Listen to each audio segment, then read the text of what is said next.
Genie grind and watch him get rich, huh? Remember when I said I hit a lick, huh? I don't really wanna fuck the bitch, what? Willie went and made another hit, okay, like Prada on my motherfucking kid, huh? Louis on my motherfucking hip, huh? Curry how I dunk, no switch, hey, fucker gonna fuck that bitch, hey, if you ain't gon' fuck with me, you a dumb fuck, put up a hit but feel like one punch, look at my bank and I'm getting dumb rich, and I'm gonna count it up till 100,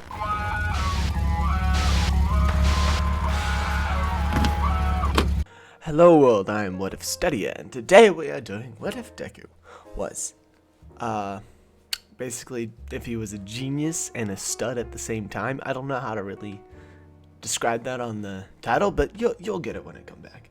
So basically, Deku is born with pretty good intellect and also a lot of self-confidence.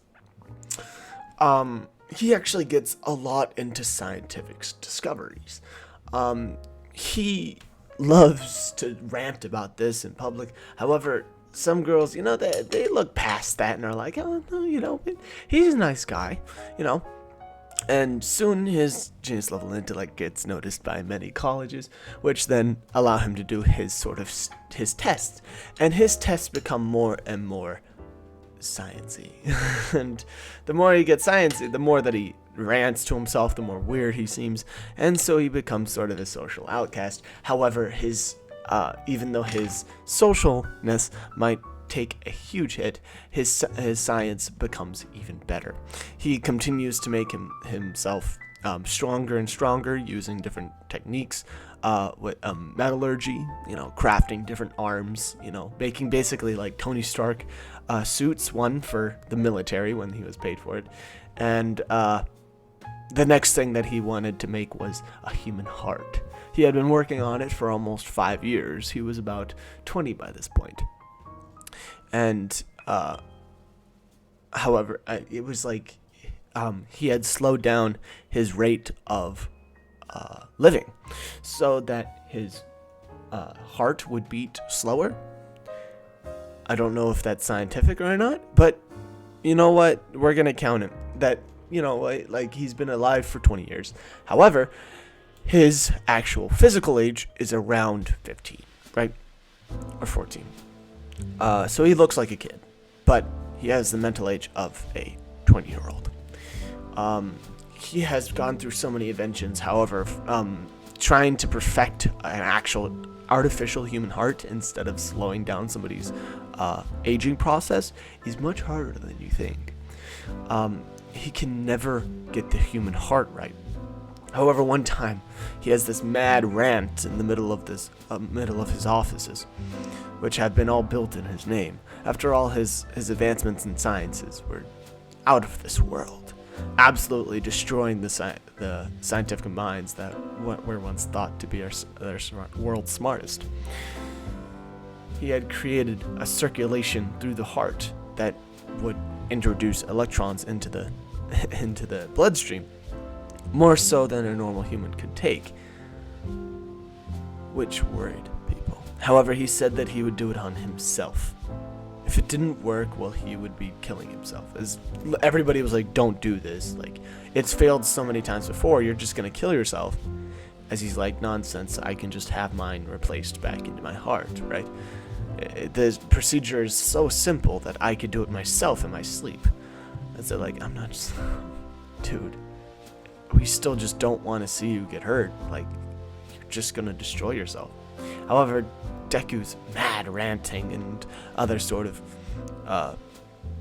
waiting for this moment, he doesn't listen to other people. He hated other people for trying to make him feel like he's nothing, trying to feel like it's not his choice anymore. After all, he had broken away from that by his parents. I mean, they had taken control of his, all of his intelligence. They had profited off of it, selling his ideas. He felt like nothing was in his control. And now that everybody was telling him not to, it drove him even more. So, performing he could find no doctor that would do it except one. This doctor was an old lady That's kisses could heal up an open heart surgery in 2 seconds. Quite the impressive doctor. She figures that she was actually originally a doctor in her field and had performed open heart surgery once before. And he knows this. He knows her personally from a few years ago when some of his mad projects had gone awry. He asks her to do it herself, as then she responds with slight unease and without cadence, as she has no idea what exactly he's asking her to do. However, all she knows is that she owes him something. After all, he had helped her quite a lot with her scientific degree. And she says fine, as there is something to be paid here. Deku's like, of course, money. As then, all that gets taken care of, and then she says that like she's gonna put him under sleep and stuff, and actually one of the strongest villains bursts through the hospital as she's performing the open heart surgery. The whole hospital goes on lockdown as all the rest of the operators are gone, and operators are also are evacuating them. Deku says to continue the surgery. After all, he's done this before on himself, and you can't go back. You must trudge forward. Replace it now, as he's guiding her hand as she's shaking really hard, as he's staring into her eyes, telling her what to do next, and she's just all over the place, and he says, "Fuck it, I'll do it myself." As then he picks up the utensils and slices out his own heart, placing it onto the platter, and then picks up the iron heart and shoves it down into his sternum. Not sternum, freaking into his ribs, basically. She starts trying to connect all the tubes and different stuff that connect to the heart with her stitching. However, then Muscular bursts into the hospital's door. The door goes flying next to her head. As she finishes up one of the stitches, she turns around, readying up sort of her a gun, which then she fires at Muscular, which bounces off of his skin easily. As she says, "Really? A gun?" As then he just rampages forward as Deku slides out from the bed and grabs onto her and then pulls her to the ground before she could get her head sliced off by his fist, launching Muscular outside of the window as Muscular grabs onto the building with just a few fingers. Muscular jumps himself back up as Deku and her start leaving the hospital. Endeavor comes up right behind Muscular, as Muscular had readied up a punch ready just to destroy the rest of it, as then Muscular's muscles are just burnt to a goddamn crisp, as Deku sees the ultimate power of a Quirk, the terrifying power of a hero, something that he never wants to experience, something that he would never want to be. Endeavor, is he really a hero? That can't be. He's devilish. Look at the smirk. Look at the blood that's being burnt. Every single charred corpse behind that Endeavor leaves. It just solidifies Deku's hate for heroes. There's good heroes too, as you'll soon learn. As once he makes his way out of the hospital, his iron heart had not been fully stitched up and is causing internal bleeding. However, he can't go back now. After all, she kissed him about 50 fucking times. So, I'm pretty sure everything has to be healed up. It's just one of the cords is, missing. It hurts a lot. As, he goes about his day until the Yaoyorozus show up in a limo, offering to take him over to the house for a little bit of a banquet, you may say. As he says, I got nowhere else to go. As the driver's like, whoa, you look like shit. As he's like, yeah, it's been a rough day. As he climbs into the car, he says, what's your name? As he's like, oh, Gerard. Gerard, what's your opinions on heroes? Oh, opinions on heroes? Well, I love them. However, they can be, reckless at times. I see. What's up with your voice? My voice? Yeah, you used to sound so much younger. After all, you're, 15? As you look it. You misunderstand.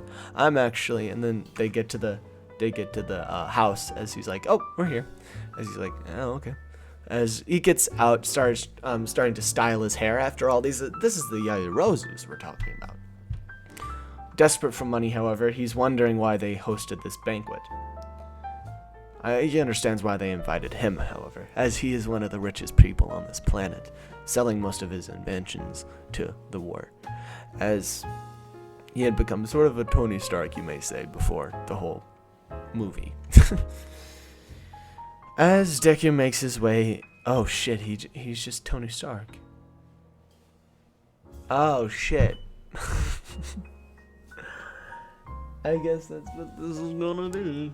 No, it's different, okay? Okay. Never mind. As he makes his way into the Yaoyorozu's halls, it's busting with life, as there's thousands of people. However, he feels uneven, as if everybody here was kind of, didn't really want to be here. After all, it feels a little bit awkward. However, they're obviously celebrating something. It's their young daughter's birthday. 15th birthday, exactly. As they call over Deku, telling him about their young daughter. He meets the Yaoyorozus, basically. They're very humble and also sort of scrounging around for money at this point. As they ask him to spend a little bit of personal time. As he's asked, what? Personal time? They're like, we want her to hang out with somebody around her age. As he's like, what do you mean? She spends no time talking to us, trust me. Oh, I see. Fine, I'll do it. And she's like, great. Thank you. As he's like, yeah, whatever, don't get too happy over it. As then he walks over and then walks up the spire. Almost 900 steps to get up to the top where her bedroom resides. He wonders how she had gotten up. However, he finds a mini elevator right below his foot as he had instantly stepped on it. It activated the trap, which activated, the stairways to vault down, which makes it basically a slide, which then she slides down it. That's how it works, at least. However, the other one is also an elevator, which goes all the way to the top, but it only fits her because it's her exact body, her exact body thing. As he's like, very smart. As then he gets into it, because he's her same body size. I mean, they're the same size. As he makes his way all the way up, it kind of makes him almost throw up. As he's like, I've not gone on a roller coaster since I was like 5. Before my parents figured out about my intelligence. As then he walks in to her bedroom saying, your parents told me to come and talk to you. Oh my god. Did she leave already? As he looks over to see the window cracked open. As she says, what the fuck? Why are you in here? As then she's covering her boobs and her ass, private parts basically, with a towel. As he's like, I'm sorry, okay, Jesus, I was just freaking okay. As then he goes over to the window and looks outside. She's like, God damn, perverts always coming up here. He's like, your parents told me to. Yeah, you'll say whatever just to come up here and look at me. That's what they all do, anyways. They always want to just take a look, and then they don't want to deal with the precautions. Get out! As he's like, no, I came here for a reason. For an actual reason, not to just... Ew. Christ, I'm not that horny, Jesus. 15, but I'm not affected by puberty anymore. Trust me. Got rid of that shit as fast as I could.